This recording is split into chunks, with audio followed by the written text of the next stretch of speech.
to this, the fourth class of the open classroom this semester. Now we're going to really begin seeing the interesting folks after you've seen us for the first 3 weeks. And as you know, tonight we have an evening that I've been waiting for months, really looking at this whole question of the meaning of urban community with two of the people in this city that I respect possibly more than almost anyone else, Barry Shrage and Jim Carroll. You're in for a real treat this evening. We have one announcement. I've let people know that when there are great things happening in the city, we will be a venue for announcing them, and we have Cynthia, who's going to announce something that's coming up that the governor is involved in. Cynthia. Good evening. My name is Cynthia and I work for the governor's office. And the Office of Civic Engagement is going to be hosting a series of young adult forums around the state. The next one's actually next week, Thursday, here at Northeastern University. I know we usually have a class at that time that this forum will be taking place, but I thought that it would still be valuable to share the information since we do have a civic engagement blog site up that we are encouraging members of the community to go on and really share your thoughts, share your input as to how we can be making this a better state for folks to live, work, and build their lives in. And there's more information on the blog site regarding the young adult forums that are coming up. I know that many of you here are community folks that are auditing the class, and we're just hoping that you can share the information with your networks and folks that are working with that population. If you are part of the population, we're encouraging you to also join these forums. I will give the information to John. I'm so sorry, John. I will forward the information over to John so that he can make this part of the post that goes out to all the class. I also have a few flyers that, if you don't mind, I can leave at the front registration area, but please do look out for the email from the class bulletin. And I think that's it. Thank you very much. Thank you very much. Am I young? Yes. Oh, good. Terrific.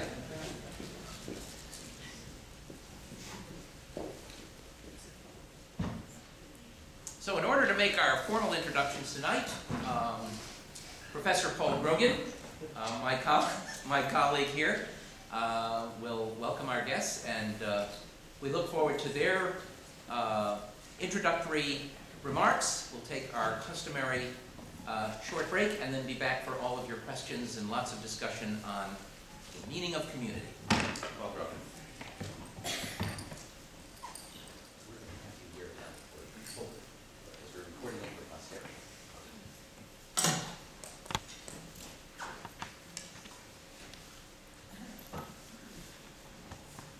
Barry can't quite say Professor Grogan without smiling, but I'm happy to pose as one just for tonight. This is a real pleasure for me to be here this evening with our two remarkable guests who I'll have the pleasure of introducing in a moment. I just wanted to make a few comments on this topic myself before turning it over first to Barry and then to Jim, and after their remarks, it'll probably be about time for our break, and we'll come back and have what I can confidently predict will be a very provocative and lively discussion. Tonight we're talking about something a little more elusive, a little less tangible than most of the other topics we will be addressing, such as education and housing and transportation. Very tangible things having to do with urban realities. But tonight we talk about community, the possibility of community, the meaning of community, some of the paradoxes and dilemmas about communities in the American city. And as we will do with all sorts of topics, we'll make frequent reference to our own city of Boston, and of course Boston presents, I think, the whole package in terms of the concept of community in cities.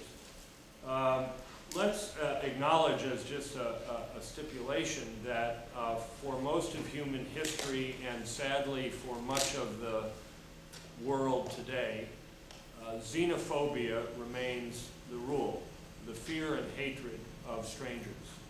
and there's no shortage of conflict between peoples, some of it continuing to be murderous conflict around the world. And in that sense, despite its own history of violence, America remains, to me, a remarkable and exceptional land where extraordinarily diverse peoples have come together and eventually lived in peace. The cities are where that happened. Cities are where the new populations, the new peoples gathered, beginning dramatically, of course, in the mid-19th century with the Irish migration, and between 1880 and 1920, the period of the most open immigration in this country, when the country urbanized rapidly, industrialized rapidly, but also became a land of foreigners, where in 1905, literally, the majority of every major northeastern and midwestern city was foreign-born.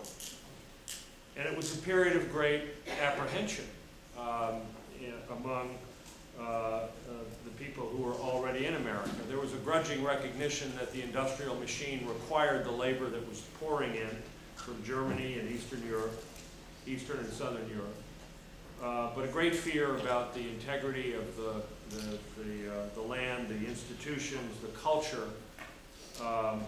Would America survive? And so it led to a lot of ferment, a lot of innovation, a lot of new social policy, for instance, such as compulsory education laws. Before the late 19th century, it was not required, except perhaps in one or two states, for children to attend school.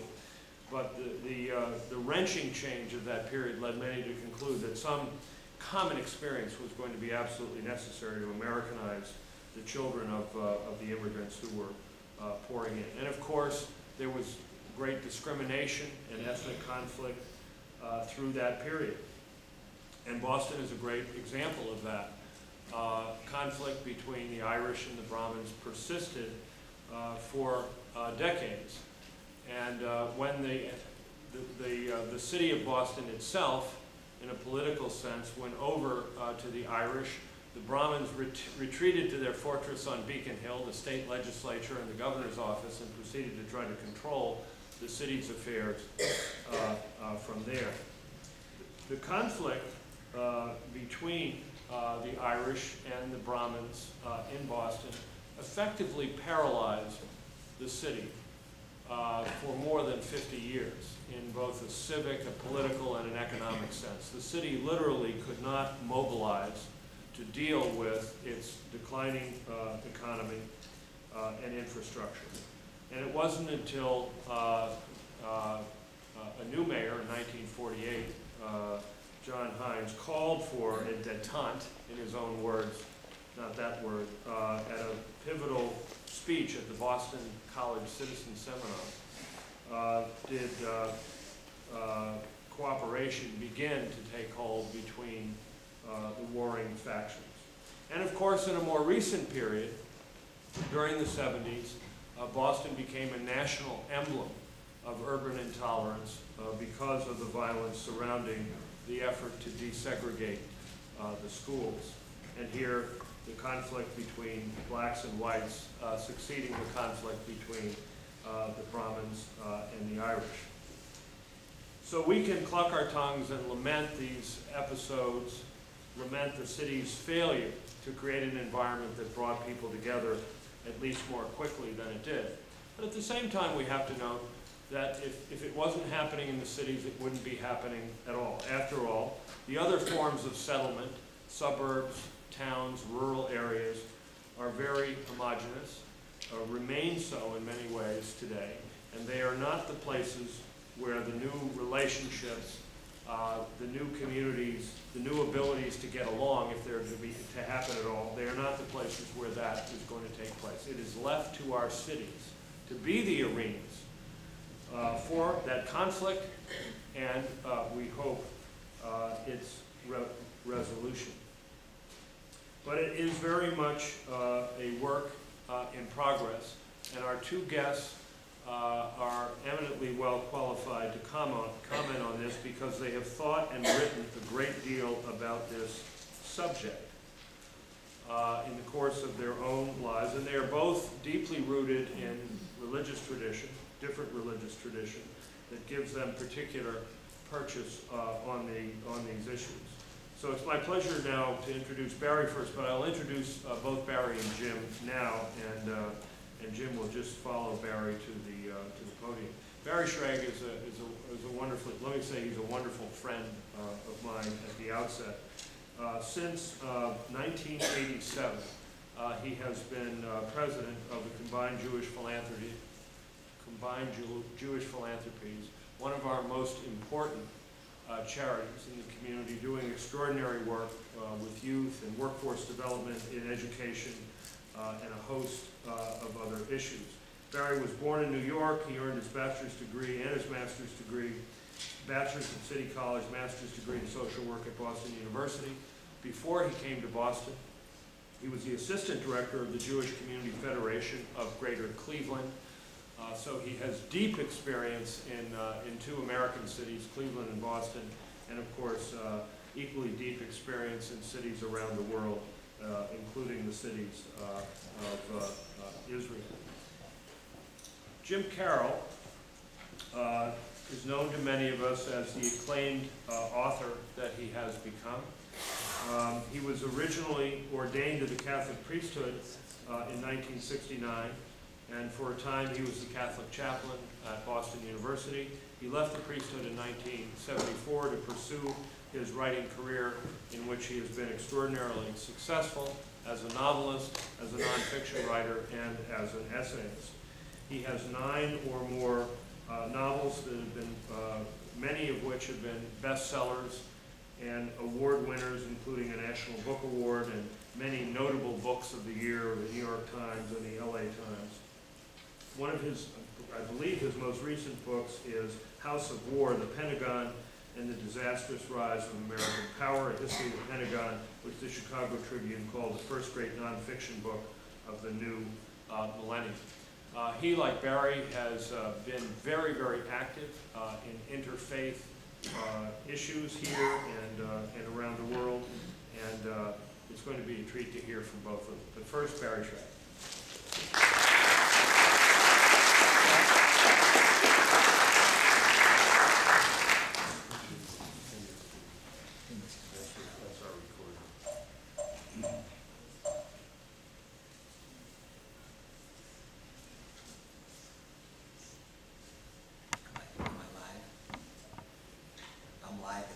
You are alive. That's good. First of all, thank you for inviting me to do this. This is really a great treat. And for starters, it's daunting and a treat to be here with some of my heroes. Jim Carroll is an early hero of mine.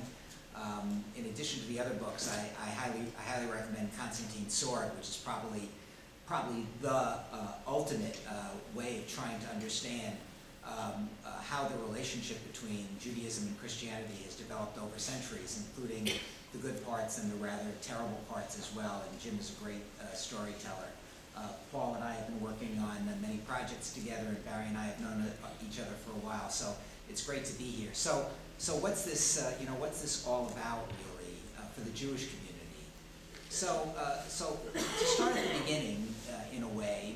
Most of the Jews in the United States actually came after 1880 to the United States. And they're kind of exemplified by my grandfather, Harry Markowitz. So I call this the Harry Markowitz era of Jewish history in America. Because like everything else, it's my story, so I'll tell it the way I want it.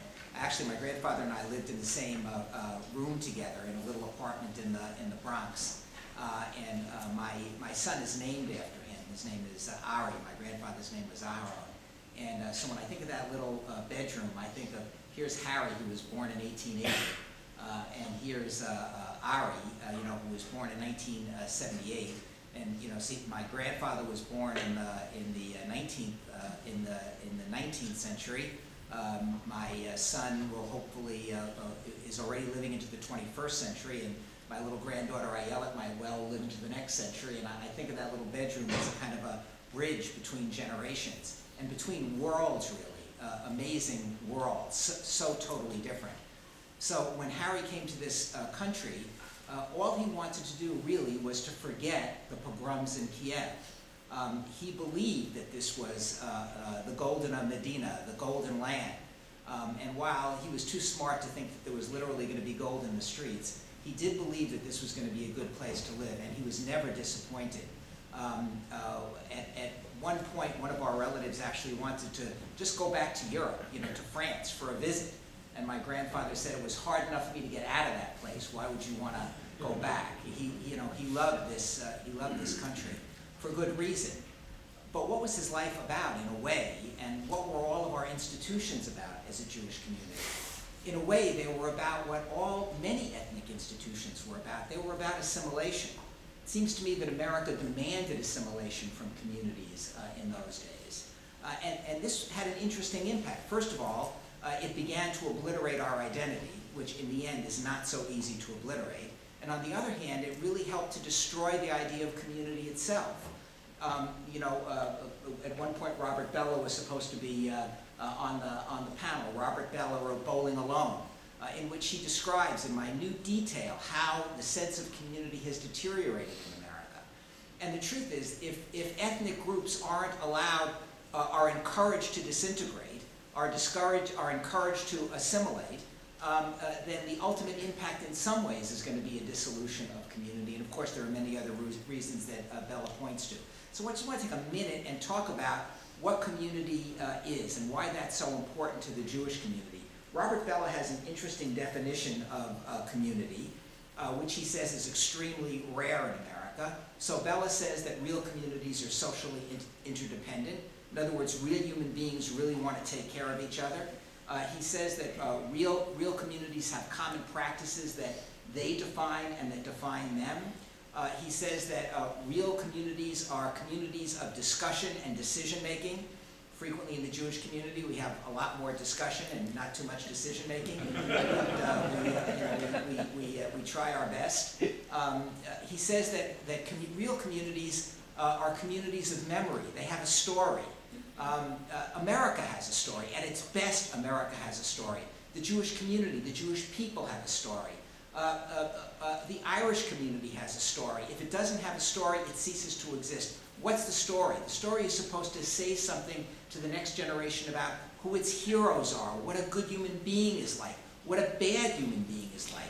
It's supposed to tell the story of the community's victories. One of the great things about the Hebrew Bible is that it doesn't tell just the stories of our victories. It tells the stories of our terrible defeats. And more than that, even more important, it tells stories, not just stories of when we were injured by others. It tells stories of when we injured others. It tells stories of when we were good and when we were bad.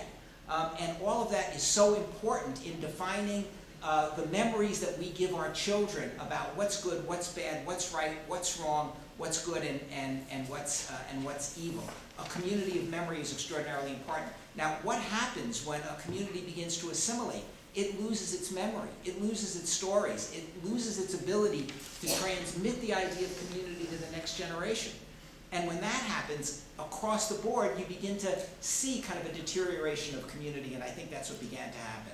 So something actually kind of interesting happened, and to the Jewish community, it happened in the late 60s, just like it happened, I think, to most communities in the late 60s. Two amazing things happened to the Jewish community and to America in the late 60s that very much affected the idea of identity, the idea of assimilation, and the idea of community.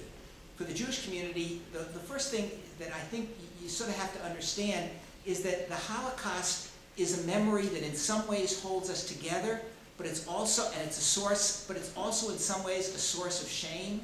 You have, for a community that actually lived through a period when its own children were human garbage, when almost anybody who wanted to could walk into your room and take your children from you and kill them, you realize that that sense of powerlessness, which is shared by other minorities in the United States as well, is a terrible, tragic memory.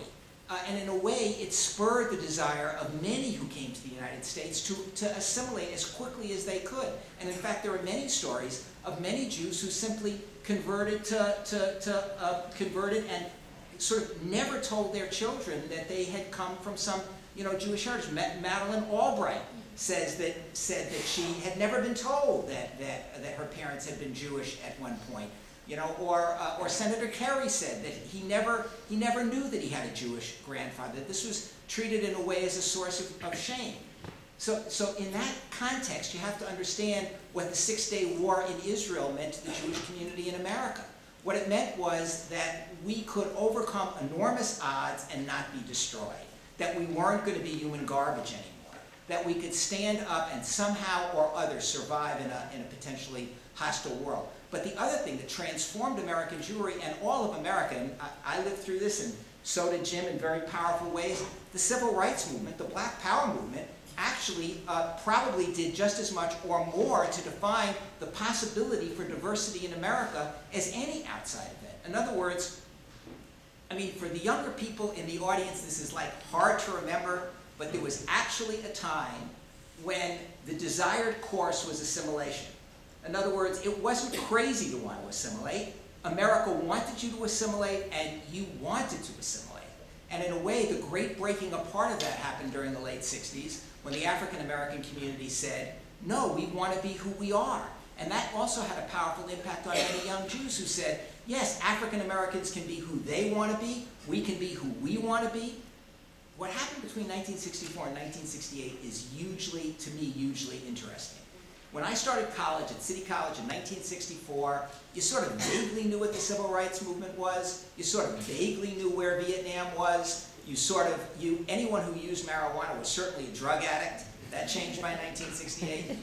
Of course, President Clinton said he never inhaled, and so I'm not going to go into that. But things changed very radically between 1964 and it's hard to understand. In 1964, gay rights was impossible to conceive of. It was impossible to conceive of. By 1968, everything had changed.